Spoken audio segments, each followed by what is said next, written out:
He-Man's sister gets spotlighted. Here's your look at the Mattel Master Universe Origins, She-Ra, the Princess of Power.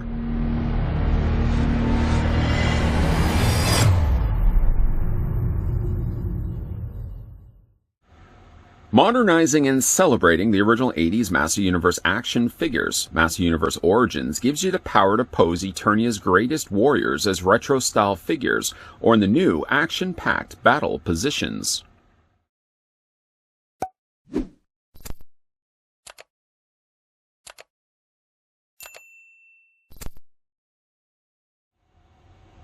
Before we get down to the review of She-Ra, Princess of Power, obviously, the first thing we're going to want to do is figure out how tall the figure stands. She's going to be a little bit smaller, obviously, than some of the male figures we've been looking at up to this point. Don't worry, we'll do some size comparisons in a second. But the first thing we're going to want to do, take that tape measure to the very top of her head to calculate out the figure standing 5.413. Unnecessary. 5.4 inches in height. Switching that to centimeters, the figure stands 13.7 centimeters tall. Now, what kind of toy reviewer would I be without doing some size comparisons? The answer, crappy. Crappy toy reviewer. We don't want to be a crappy toy reviewer. What we want to do, though, is bring in He-Man, obviously the brother of She-Ra, so you get a good idea of how much proportionately He-Man is bigger than She-Ra. The figures are a little on the smaller side, the female figures at least. For another size comparison, we can also bring in Tiara, who's pretty much sharing a lot of the same similar body as of course, She-Ra. You can kind of even see when you're looking at the arms, short of the little bands on the biceps, the actual gauntlet areas on her forearms are exactly the same as Tiara. And don't worry, we'll do some more size comparisons of those two figures in a second. First, though, I feel it necessary to point out the accessories that come included with the figure. Though you may not consider a mini-comic necessarily to be an accessory, she does come included with one nonetheless. This now marks the 4th time this very same comic has been introduced with these figures. So it does give you the opportunity, again, if you have any damaged versions of these, you still have the option to pick out one that's the most pristine. Or if you want to hand these around to the neighborhood kids, you can also do that as well. Sadly, though, somebody in the street is going to get one that's slightly torn. The result of that is because it was inside the plastic tray. And if you've ever collected these figures, the plastic is literally just to the edge of the outline of the comic. It doesn't allot for very much clearance at all. And I think what ended up happening is when I cut this open, like I cut with all other figures, normal process, there was a little bit of adhesive still left behind. Of course, I removed the comic thinking nothing of it, realizing later the error of my ways. There was a little bit of glue left behind and it tore the corner. So some poor chap on this street is going to get a comic with a slightly ripped corner. As long as he isn't bragging to the other kids who also got more pristine comics than him, he'll be none the wiser. He'll just be between you and me. So again, disappointed the fact that that comic is ripped. The inside, though, still the same. Nothing different here. No dialogue whatsoever. I mean, you sort of can kind of gauge what exactly is happening here. You don't really need dialogue to express the story. You pretty much figure it for yourself. He-Man is trying to get to Skeletor, and along the ways, he has to battle with the minions of Merman. He gets to, of course, the point, swims to the offshore, where he sees that Skeletor is opening the door and entering into a portal gateway dimension, where he comes across Zodak. See, I didn't even need to read anything to figure that out. Imagination. Imagination. Anyways, that's the comic comes included with it. I know we've seen it already times before. What you probably are interested in is the necessary 411 on all the things that come included with She-Ra. I will say, to disappoint some of you, She-Ra doesn't come included with the vintage pink comb. If anybody remembers the original figure, she did have real doll hair, and along with the doll hair gave you the means to comb it and brush it. That was sort of an 80s thing. My Little Pony did that as well. She-Ra, though, because her hair, her mane is plastic, it then really alleviates the idea of even needing a comb. But I say we still needed the comb. Even if they could have turned the comb into something else. Maybe a comb blaster, a comb sword. Am I going too far with the notion of needing a comb? Perhaps. But she doesn't come included with that. What she does, however, come included with is all the other things that the original vintage figure had. For example, she does come included with her power shield. I suppose I'm probably just throwing power in the front of all the accessories she comes included with. Her power comb not included, but she did come included with her power shield. It molds it basically the exact same as the original vintage figure, though the original vintage figure was a more dark gold plastic. It's molded pretty much the exact same. I would almost even be surprised to find that Mattel didn't just use the original mold and obviously colored it slightly different. Here in the case as well, the coloring that they've used is almost more closer to like a mustard yellow, or even a really light colored tang. Ooh, I haven't had a good tang in a long time. What I will remember though, or what at least I certainly remember, is that the original shield I don't think had the little gemstone up the top corner there painted in blue. I think all of it was again just that dark gold plastic. It also holds in her hand a little bit different than Tila's. It literally just slides down like she's holding it like a blaster. I know you guys want results. You want to see this in her hand. Hold on, we'll show you that in a second. So she comes included with that. She comes also included, similar to He-Man, though smaller in size. She comes also with her version of the power sword. The sword is pretty good, again, carrying that color of the yellow over, and the gemstone, of course, painted on the inside of the sword, that same blue color. It is smaller, of course, to fit her more smaller hand, but it's all, again, molded in plastic. No comb. Still no comb. And then, of course, she also comes included with her tiara. Like the original vintage figure, this has two ways to display on the figure's head. You can have it either displayed like this, which I guess would be the closest thing to being the cartoon accurate look, or you can flip it around and you can give her magical raccoon eyes. A little bit of a mask there that she can wield or wear, I suppose. Funny enough, though, I still remember the day that my sister got this figure. I wasn't one to be collecting the She-Ra figures, sort of thinking it was just, well, I didn't want to collect female figures as a kid. That's changed a lot since I've been an adult. But my sister originally did get the She-Ra figure for her birthday. Still remember the day because I ended up taking this, claiming it quickly for myself. And I ended up wearing it like a ring. I think I ran around the house saying, my finger has the power. Until, of course, my parents told me off and told me to give the mask back to my sister. She did get it back. Don't worry if you were thinking that she never ended up having the mask back. I gave it back to her. But this mask, as you can see, does have the glitter stickers applied to either side. Ooh, that's magical. I do like the look of that. And again, that's the back of it right there. So to attach this to the figure, all this time I've been talking all about the accessories, but I didn't actually show you how it fits into her hand. So we'll go ahead and take the shield, fit it into her hand. And you can see sort of what I mean. She holds the shield more like she's holding kind of like a power tool or a gun, I suppose, a blaster. I guess if you wanted to, you could twist it to the side, and it looks a little bit more like a shield, but then the secret is, of course, revealed on the inside, the way that she's holding it. There's really no way around that. But at least I'm probably going to twist it, I think, sideways for the display of it. Then we can also go ahead and take her power sword, fit it into her hand, just like that. And you've got She-Ra with both the shield and the sword in her hand. And then from there, you can decide for yourself which way you want to display the tiara. You can either display it like this, which is, again, more closer to the cartoon. Or if you wanted to, as advertised with both this figure and the original, you can flip it around and slide it down over top of her eyes.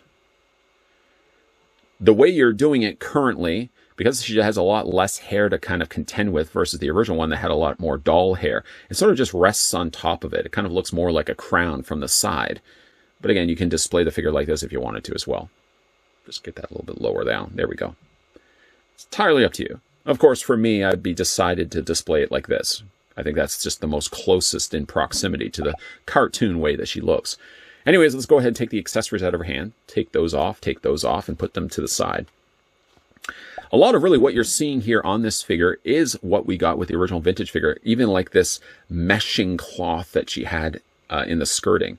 Very similar, actually, to the original vintage toy. She also had it up in the shoulder areas here, which they have pretty good, in a way, mimicked it on the actual Origins figure. She has a real working cape, a nice cloth cape. That's a nice touch.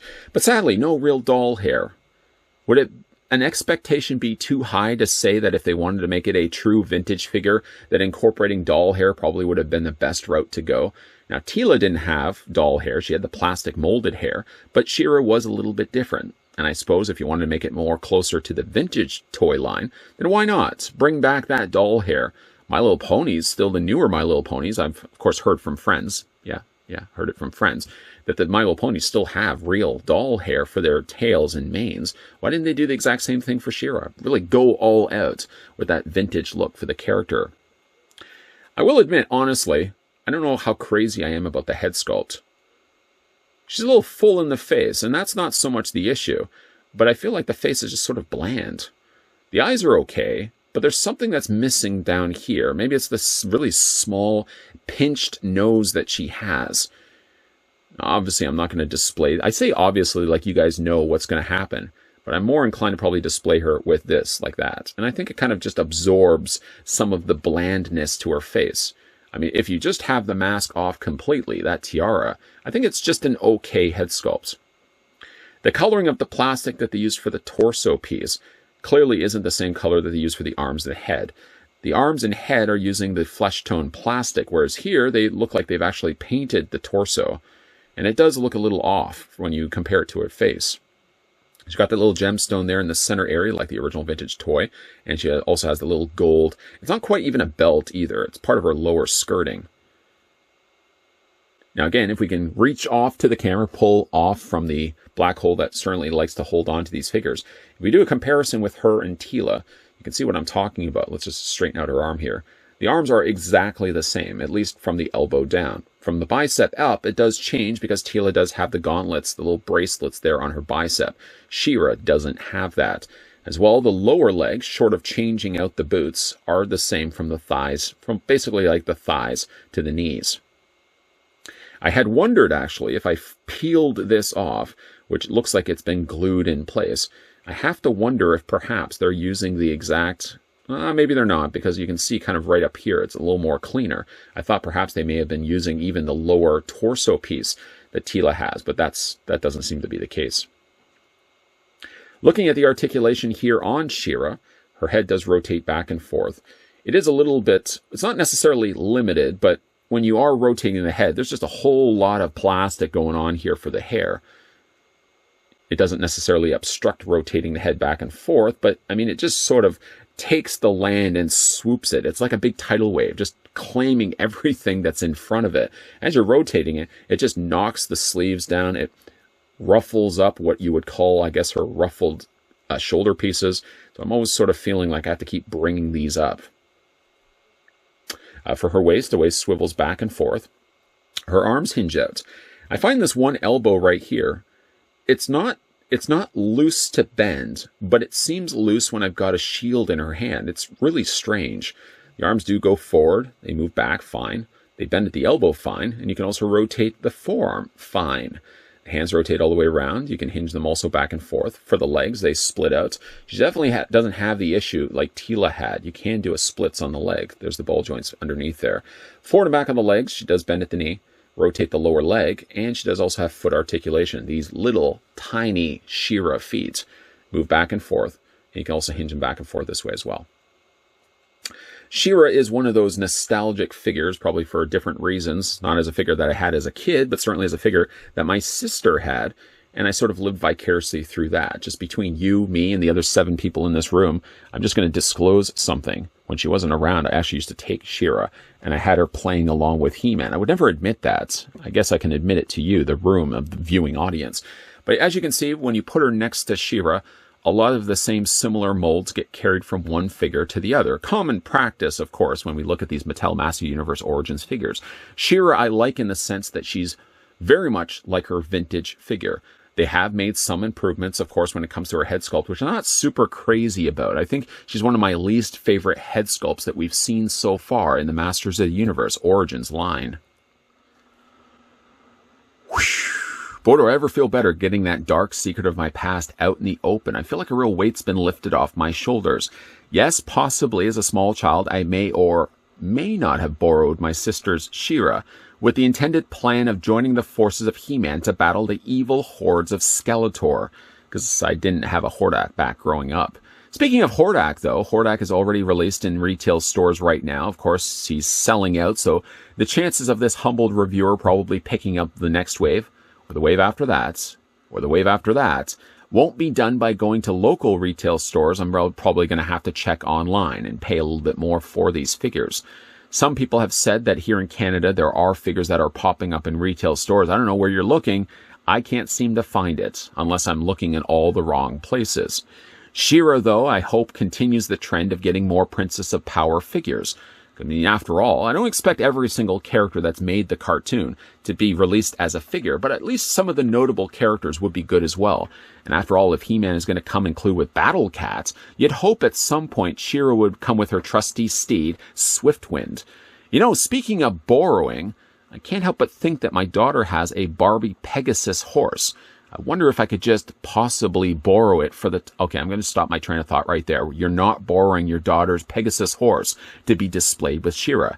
I'll patiently wait for a Swiftwind to be released. Of course, when it comes to She-Ra here, she sort of does things for the most part like her original vintage figure, incorporating some real fabric material along with the plastic build of her body. Instead of going the work of real rooted hair like the original She-Ra figure had, instead Mattel decided to sculpt the hair. I don't know how I feel about that. On the one end, of course, plastic, it makes it consistent with all the other figures that we've looked at, but She-Ra also brings in a lot of fabric as well. So I think if you're going to go all out vintage, I think it would have been nice to also include real rooted hair on She-Ra's head. Then it would at least excuse the reasoning for including the original pink comb that the first figure had. Now, of course, if they really wanted to go crazy, I think they should have still thrown the comb in there, molded it differently, so it looked like a big giant pink comb blaster rifle. There you go. Of course, I don't know if it would work as well, but why not? Just throw in a big giant comb with its bristles. Is it teeth or bristles on a comb? I'm going to have to look into that. But yeah, they should have just included the comb just for more nostalgia than anything else. Overall, I like this figure, and I think that all the accessories work well, even that flip-around mask that I originally wore as a ring as a kid. And my sister was aware of that because I got in trouble for that afterwards. The only thing I'm really not super crazy about is the head sculpt. It's sort of just bland. I guess one thing that could work to She-Ra's favor is that she does have that swappable ring mask that you can either have looking like the way I've got it right now in final looks, more traditional looking like the cartoon, or you can flip it around and have her masquerading with the mask done around her eyes. I think for the time being, I'll display her like you see right now, but I do like the way that they've designed it so that if you wanted to have it like the vintage toy, you could flip it around. And that's nice as well. But just, yeah, throw in the blaster rifle comb. It's over the top, it's ridiculous, and I would have absolutely loved the fact that Mattel would have included it, even if her hair was molded in plastic in the first place. What do you guys think of She-Ra? Let me know down below in the comments section. And also, if you're new to this channel and you're enjoying all the content you're seeing and you don't mind the fact that this guy as a kid was borrowing his sister's toys, I assure you it was just generally She-Ra related characters. Make sure you hit the subscribe button down below. Make sure you turn on the bell notification. And yeah, make sure you come back to this channel on a regular basis, because not only are we going to be looking at more Master Universe Origins figures, but there's also going to be more reviews of other things coming your way as well. As always, guys, thanks for watching, and I'll see you guys next time.